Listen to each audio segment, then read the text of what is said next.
अब हम आपको दुख कैसे समझा पाए? अगर पिता को आप पूछोगे कि उसका 26 साल का लड़का गुजर गया और आप उसका दुख व्यक्त करो तो वो तो समुंदर से बड़ा है।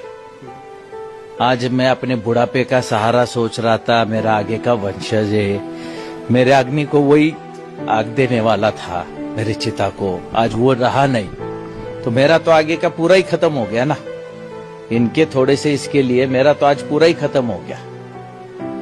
विशाल जी, मुझे इसको पूछना भी चाहिए आपसे कि कीर्तन बारे में बताइए, कितना होनहार बच्चा था? क्योंकि एक बार मुझे याद है कि आपने एक प्रेस कॉन्फ्रेंस में बोला था, मैंने सुना भी था, कितना होनहार बच्चा था और कैसे कीर्तन पढ़ाई में बहुत होनहार था।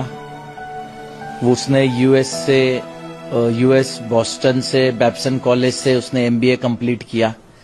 एमबीए कंप्लीट करके उसने मेरे ही बिजनेस में मेरा हाथ बटा के आज पीसीएम